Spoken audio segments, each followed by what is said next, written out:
más fácil. ¿Cuál es su sospecha diagnóstica y qué conductas decide instaurar? En este paciente con un pierdesal cerebral secundario a un traumatismo de cráneo. ¿Quién me ayuda? Algún Agustín que hay por ahí dando vuelta, por más que no sea de primero, me podría ayudar.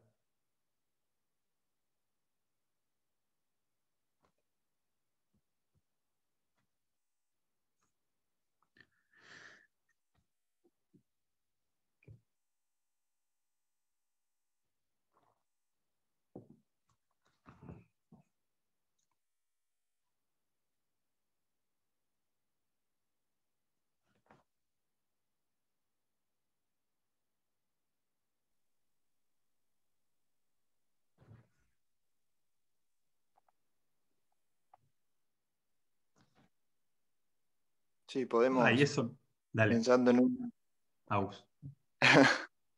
en un síndrome pierde sal, podemos hacer el aporte de solución salina, ¿no? ¿Y En un cómo? momento estaba pensando en, la verdad, diabetes insípida, pensando por ahí de la mano de lo que decía Félix.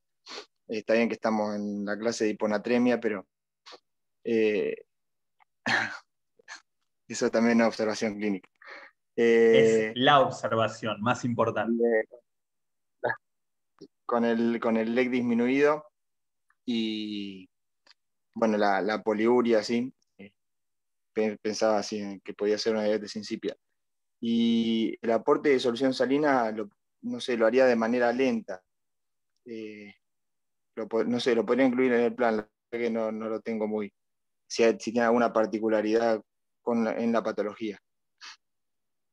Lo respondo fácil acá porque tampoco va el caso, pero uno le pondría el suero de mantenimiento al paciente y a su vez las pérdidas que tuviese las repondrías en paralelo con solución fisiológica. Entonces, si en 2 horas pierde 300 mililitros, le pasarías 300 mililitros. En las 2 horas que siguió perdió 250, le pasas 250 con solución fisiológica. Eso sería pasarle en paralelo las pérdidas que tiene el paciente por orina y se suma el plan que requiere de mantenimiento, ¿sí? Bueno, sería un síndrome de pierdesal cerebral y lo que haríamos es aportarle solución salina. Recordemos esto, cuando tienen el LEC disminuido, dentro de las pérdidas renales está el pierdesal cerebral. Acá un pequeño cuadro para distinguir estas dos entidades. Fíjense que en ambos casos el sodio plasmático está por debajo de 130 y obviamente porque son hiponatremias verdaderas, son hiponatremias hipotónicas y fíjense que por eso decimos que la osmolaridad plasmática va a estar por debajo de 275. El resto de los valores son similares, un poco más, un poco menos, pero similares. ¿Dónde está la diferencia? El CIJAD son pacientes oligúricos, porque tienen aumento de la hormona antidiurética y por lo tanto retención de agua libre a nivel renal, y el pierdesal cerebral son pacientes poliúricos por el aumento desmesurado de lo que es el factor natriurético atrial con pérdida de agua y de sodio, ¿sí? Fíjense, la densidad urinaria del CIJAD es más alta, porque piensen que es poca cantidad de orina, es escasa y está muy concentrada por esta natriuresis que presenta el paciente. Y el pierdesal cerebral lo que tiene es una densidad más cercana a lo normal, justamente por esto que pierde grandes cantidades de agua, ¿sí? Pero cuando uno piensa en valores absolutos, el pierdesal cerebral pierde más sal aún. Por eso el sodio urinario está arriba de 120, mientras que en el CIJAD está arriba de 60, ¿sí? Pero a grandes rasgos, hiponatremias verdaderas hipotónicas, sodios urinarios altos, hipoosmolaridades, como dijimos acá, plasmáticas, osmolaridades urinarias altas, y la densidad urinaria que depende del caso va a ser 1020 o 1010. ¿Qué es lo que las diferencia fácilmente? Oliguria en el CIJAD, poliuria en el pierdesal cerebral. Y por último, un caso que ya venimos viendo, así juntamos un poco los conceptos que fuimos dando. El paciente de 32 días que se los mostré en la charla anterior, masculino, nació de término, con un peso al nacer de 3 kilos 420 gramos, con un embarazo controlado sin antecedentes perinatales relevantes, que consultó por mal progreso ponderal, irregular actitud alimentaria, con 48 horas de vómitos alimenticios. al examen físico estaba en regular estado general, hiporreactivo, tenía un soplo sistólico eyectivo, era un soplo en realidad en el contexto de la gravedad que tenía el paciente y su deshidratación y shock, pulsos periféricos débiles, deshidratado y tenía diuresis positiva. Estos son sus signos vitales con una frecuencia cardíaca de 172, una respiratoria de 48, febril y pesaba 2,7 kg. Cuando les mostré esto, ustedes me dijeron que le pondrían oxígeno con máscara, lo expandirían con solución fisiológica, se haría un laboratorio completo y lo pancultivarían, y obviamente dentro de la primera hora recibiría antibióticos endovenosos este paciente. Estos eran sus laboratorios. Este paciente ya se los mostré. Vamos a ver lo más llamativo. pH 7,15 con una PCO2 de 24, un bicarbonato de 9 y un exceso base de menos 21. Fíjense, un sodio de 123 y un potasio de 7,7, un cloro de 94 y un anión GAP de 20. Una urea y una creatina elevadas, 1,5 y 1,4. Y fíjense, un segmento urinario compatible con una infección urinaria. Se lo punzó a este paciente y el líquido cefalorraquídeo no presentaba alteraciones. Esto me habían respondido, que tenía una acidosis metabólica con GAP aumentado, una hiponatremia, que en este caso sería una hiponatremia por pérdida renal. Este paciente tiene una diuresis positiva en el contexto que tenía de que estaba chocado. Por lo tanto, es un pequeño grupo de causas las que llevan a que pacientes deshidratados graves o chocados sigan orinando. Eso nos lleva a pensar que su sodio probablemente se perdía por orina. Y tendríamos que ver cuál es la causa de esa hiperpotasemia, si es con un potasio corporal total normal, o lo más probable es que esté aumentado, porque fíjense que tiene un valor de 7,7. Vamos con el análisis. Y este lo vamos a hacer más completo. ¿Qué trastorno del estado ácido-base identifica? Una acidosis metabólica. Recuerdan que el acontecimiento primario es la disminución del bicarbonato. Frente a esto, me tengo que preguntar, la pregunta frente a una acidosis metabólica es si el paciente perdió bicarbonato o si ganó ácidos endógenos o exógenos. Siempre que hay grandes pérdidas de líquido, que suelen ser, como dijimos, por riñón o por tubo digestivo, se pierde también bicarbonato. Este paciente seguramente está poliúrico porque sigue orinando pese a estar chocado, por lo tanto tengo que pensar que perdió bicarbonato. ¿Cómo constato la pérdida de bicarbonato? Acuérdense, por el principio fisicoquímico de mantener la electroneutralidad, si perdió bicarbonato va a aumentar el cloro para compensar esa pérdida y son pacientes que se encuentran hiperclorémicos. Más allá de eso, un paciente chocado vamos a pensar que seguramente tiene adición de ácidos endógenos, tanto sulfatos o fosfatos, porque se suele encontrar disminuido lo que es el filtrado glomerular, como también la producción de ácido láctico. O sea que este paciente seguramente, si está en shock, tiene ganancia de ácidos endógenos. ¿Y cómo lo constato? Con el anión GAP, que lo tenemos ahí, un sodio de 123, a esto le resto el cloro, que es de 94, y el bicarbonato, que es de 9, por lo tanto tiene un anión GAP de 20. ¿Sí? Habíamos dicho, el anión GAP normatizado es 12 menos, o mejor dicho, el GAP normal es de 12, y lo que tengo que hacer es normatizarlo. Para normatizarlo dependo del pH y la albúmina. La albúmina en este caso no lo tengo, pero el pH sí. Por cada 0,1 que bajaba el pH, bajaba un punto el GAP normatizado. Como acá bajó 0,25, van a bajar 2,5 puntos el GAP normatizado. Por lo tanto, el GAP normal para este paciente es de 9,5. Fíjense que el GAP que tiene es de 20, aumentó 10,5 puntos. ¿Cuál es la compensación esperada? Si baja el bicarbonato, el pulmón responde en la misma dirección, va a bajar la PCO2. ¿Sí? Un punto a un punto y medio baja la PCO2 por cada punto que baja el bicarbonato. Fíjense que tiene un bicarbonato de 9, por lo tanto bajaron 15 puntos ese bicarbonato. Si bajó 15 puntos, la PCO2 va a bajar entre 15 y 22,5, si no me equivoco. Partiendo de un valor de 40, nos tendría que dar entre 17,5 y 25. ¿Sí? Y decime que tenemos bien, tenemos una PCO2 de 24. Me siguieron el razonamiento, por cada punto que baja el bicarbonato, baja un punto a un punto y medio la PCO2. Y esa ecuación la hago partiendo una PCO2 normal que es de 40.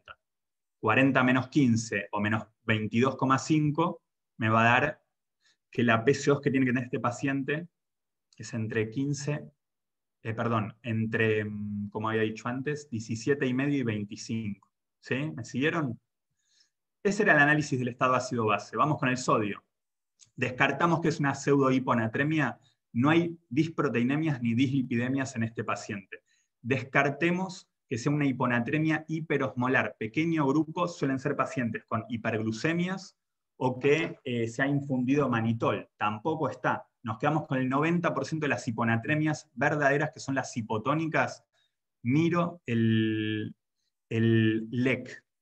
Puede ser con LEC normal, disminuido o aumentado. En este caso, el paciente se encontraba deshidratado, así que justamente va a estar hipovolémico. Y como dijimos, tiene una diuresis conservada. Pese a estar chocado, seguramente su pérdida es renal.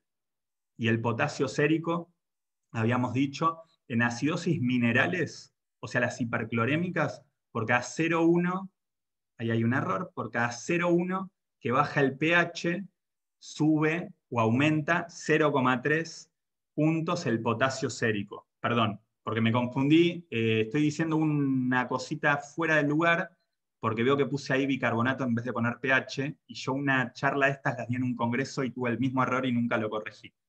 Así que lo tengo que corregir después de 7 años. Voy de nuevo. En las acidosis minerales, que son las hiperclorémicas, por cada 0,1 que baja el pH, va a aumentar 0,3 a 0,6 miliequivalentes lo que es el potasio. ¿Sí? Esas son las minerales. Acuérdense que las acidosis orgánicas, por adición de ácidos endógenos o exógenos, como estos pueden atravesar membranas y acompañar los hidrogeniones, no tiene tanto impacto en el potasio. Entonces, en las acidosis orgánicas, por cada 0,1 que baja el bicarbonato, aumenta 0,1 a 0,3 el potasio. ¿Por qué es G0,3? Porque esta es una acidosis mixta, es tanto por pérdida de bicarbonato, hiperclorémica, como por adición de ácidos. Entonces, si bajó 0,25 el pH, piensen que su potasio lo vamos a estar sobreestimando en 0,7, 0,8 puntos. ¿Sí? 0,7 vamos a decir, si teníamos un potasio de 7,7, y lo ajusto por esto, el potasio real del paciente debe ser de 7, ¿sí? Aproximado. Por lo tanto, este paciente tiene un aumento del potasio corporal total. Cuando tenía una hiperpotasemia real, primero miraba la función renal, segundo miraba la aldosterona. Este paciente tenía una falla renal, pero tiene un sello de impronta en su medio interno, acidosis metabólica, hiponatremia e hiperpotasemia, con 32 días de vida, que tiene que hacer que nosotros miremos la aldosterona. ¿Sí?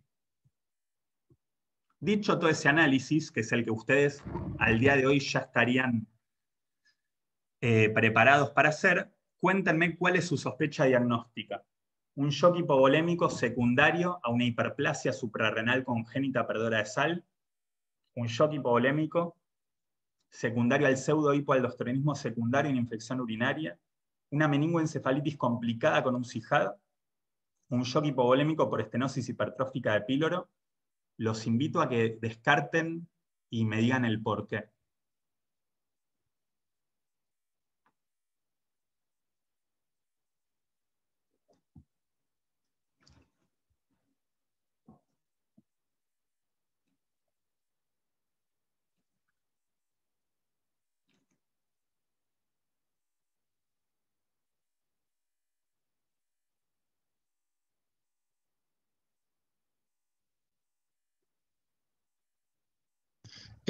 Aus, el A y el C no pueden ser porque justamente este es un paciente, no sé si no me lo acuerdo mal, pero estaba con diuresis conservada, ¿no? Sí. Si es un paciente con diuresis conservada, un síndrome de secreción inadecuada de hormona antidiurética no va a ser, porque la DH justamente retiene. Y, bueno, el perdedor de sal podría ser, perdón. Yo estaría pensando en un B, en shock hipovolémico, el pseudo hipoaldosteronismo, pues como justamente la aldosterona retiene sodio y excreta potasio, cuando no está, genera hiponatremias con hiperpotasemias. Así que yo iría por la B. Ok. Digamos que elegiste la correcta, pero el fundamento tenía alguna que otra cosa que tenemos que ajustar. Pero, como dijiste, el CIJAD lo descartamos, son pacientes que están oligúricos, no sería el caso. La estenosis hipertrófica de píloro, si uno conoce la evolución natural de una hipertrofia de píloro, es rarísimo que se encuentre chocado el paciente, rarísimo.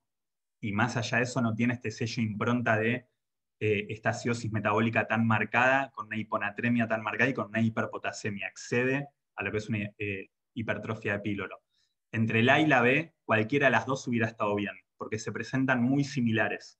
Hay una pequeña diferencia, que es que el pseudo-hipoaldosteronismo secundario a infección urinaria suelen ser pacientes febriles, y este nene estaba febril, y además de eso, suelen tener ya de por sí alguna lesión a nivel renal, por lo tanto son pacientes que pueden tener una falla renal al ingreso, como era este nene.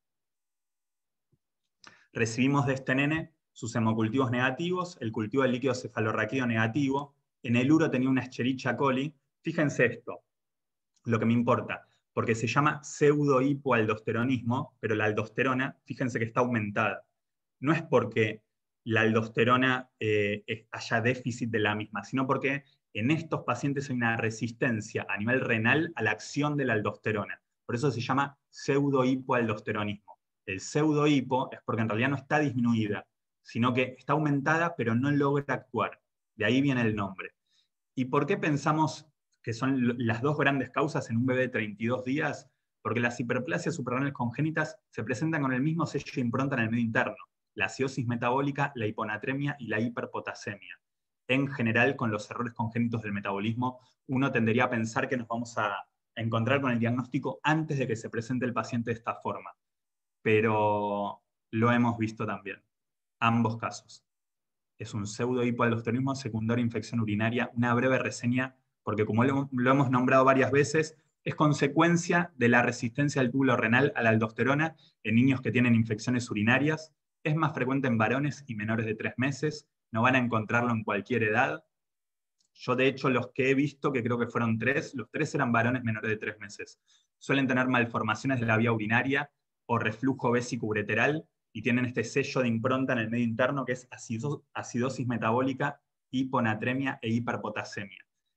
En este paciente se actuó en forma combinada. Se le dio antibióticos para tratar esta probable infección urinaria, porque al principio era probable cuando entró, después supimos lo de la E. coli, pero a su vez salieron muestras y se le puso corticoides para suplantar si fuera una insuficiencia suprarrenal. Después, con la evolución, se definió que finalmente era un pseudo-hipoaldosteronismo, pero de inicio se trata ambas cosas. Esta era la imagen del nene, de una cistouretro. Fíjense el reflujo grado 5 bilateral con la dilatación de toda la vía urinaria y mismo a nivel renal, la vejiga, impresionante. Y para terminar, teniendo en cuenta, ya no estoy bien. Teniendo en cuenta dichas alteraciones hidroelectrolíticas, ¿qué medidas decide instaurar? Si quieren, antes de contestar, me pueden hacer preguntas para poder orientarse. Lo corrigen con cloruro de sodio al 3% a 6 mililitros kilo, corrigen su acidosis metabólica, reponen volumen, y si esa acidosis persiste, ahí ven de corregir con bicarbonato de sodio, o corrigen todo con bicarbonato de sodio y con cloruro de sodio al 3%. Esta sí es más compleja y tal vez necesitan algunos datos que puede que no sepan respecto a su evolución, de cómo respondió al volumen o cómo está el paciente, para poder decidir qué hacer.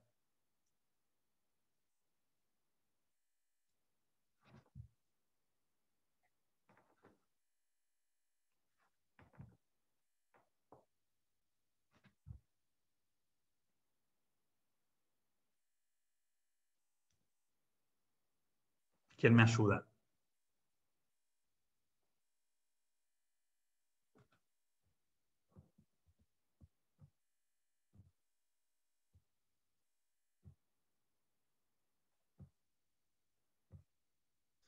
De su hiponatremia, ¿tenía algún síntoma? En realidad tenía ese sodio que estaba por debajo de 125 con el deterioro del sensorio cuando ingresó el paciente, pero al pasarle líquido y tomar las conductas iniciales de líquido, antibióticos, el sensorio mejoró, el nene se encontraba vigil y eso daba tranquilidad.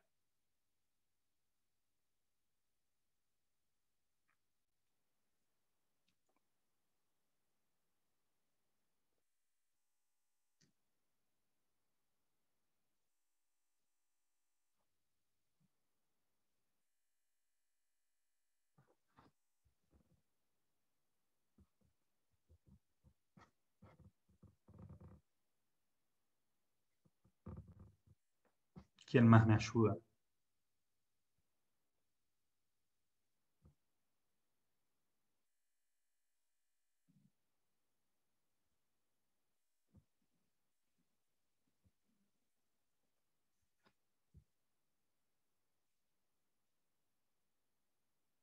Es la última, y con esta terminamos.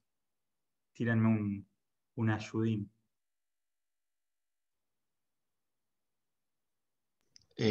Por ahí voy descartando. Está bien. La corrección con bicarbonato, que es la opción D, creo que no, porque por lo que me quedó de las clases pasadas, el bicarbonato se pasaba recién cuando uno empezaba a ver acidosis refractarias al tratamiento, a la reposición con líquidos. Generalmente se reponían líquidos y eso, y se trataba la causa de base, eso solía ir corrigiendo. Por eso medio que la D y la B para mí no. Después, por otro lado, está la A que dice corrección de la hiponatremia con cloruro de sodio al 3% a 6.000 litros kilo. Y vos me dijiste que capaz que el paciente ya está resolviendo un poco los síntomas de la hiponatremia. Por lo tanto, no es ni una sintomática aguda, ni una sintomática crónica, ni tampoco tiene los síntomas neurológicos graves. Con lo cual calculo que la A tampoco y me queda la C. Perfecto.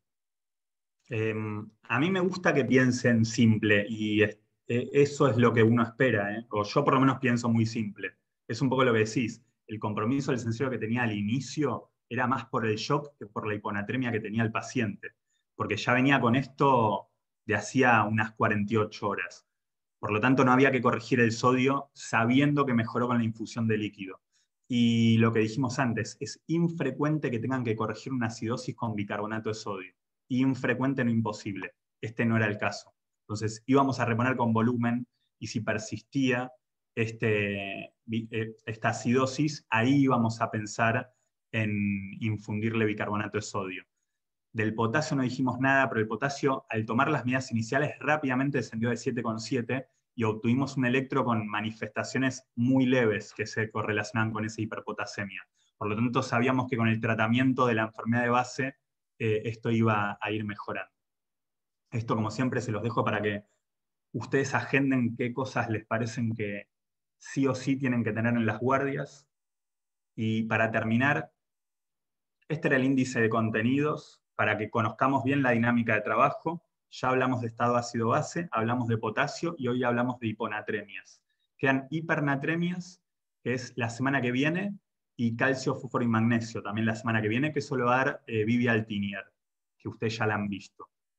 La dinámica era la lectura de los normativos y los casos clínicos previo al espacio formativo para favorecer el aprendizaje colectivo.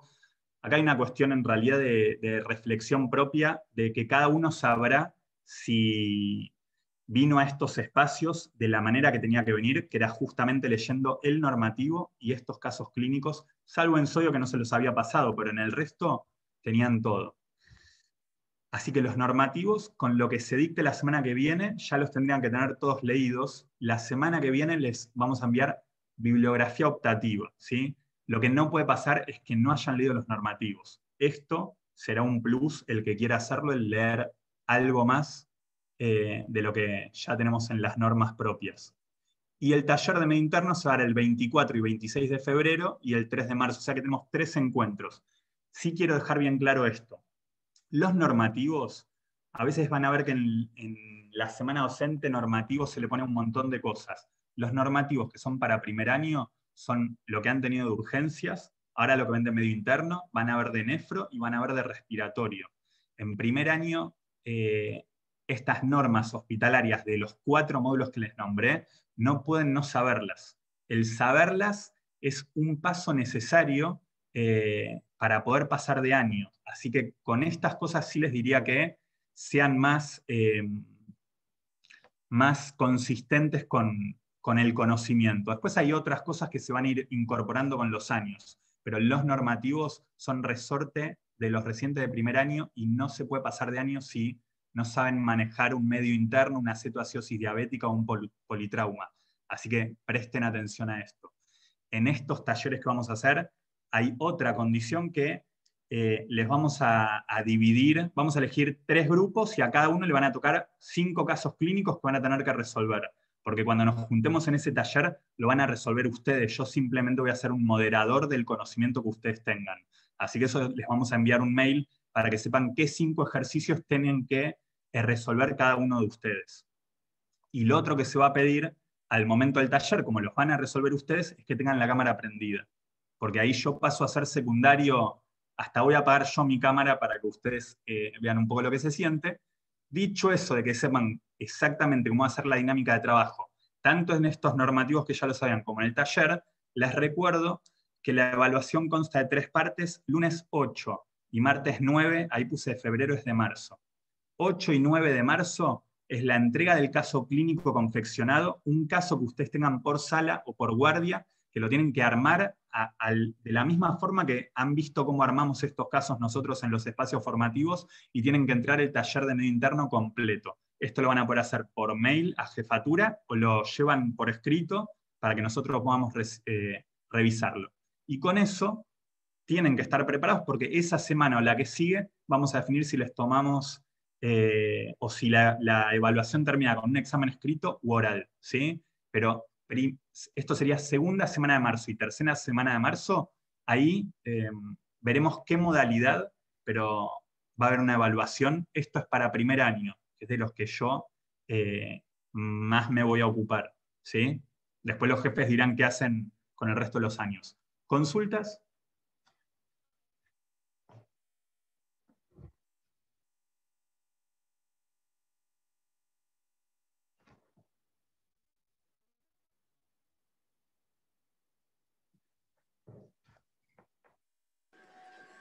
Agustín, yo te quería preguntar con respecto a las Dale. correcciones, ¿cuándo te parece oportuno hacer los controles del medio interno? Eso depende de las normas, hay muchas diferencias, pero sí vamos a dejar un concepto que es este. Frente a hiponatremias graves o sintomáticas, cada 2 a 4 horas tenemos que tener un control. Las hiponatremias son las que más vamos a mirar de cerca, vuelvo a decir, cuando son graves o sintomáticas, no una hiponatremia leve con un 131 de sodio o una hiponatremia moderada con un 128 de sodio. Las que están por debajo de 120 o por debajo de 125 con síntomas, seguramente cada 2 a 4 horas vamos a tener ionogramas seriados. Eso respecto al sodio. Respecto al potasio, es prudente cuando hacemos una corrección rápida de una hipopotasemia, en el transcurso de las próximas 2 a 4 horas, tener justamente un potasio de control para saber que es aceptable. Es real que hay pacientes que tienen hipopotasemias sostenidas en los días, a veces como causa de algún medicamento como es la anfotericina, que uno después de tener 2 o 3 controles ya conoce el comportamiento del paciente y a veces esos controles tienden a diferirse para el otro día. Pero es una vez que uno conoce de qué manera se maneja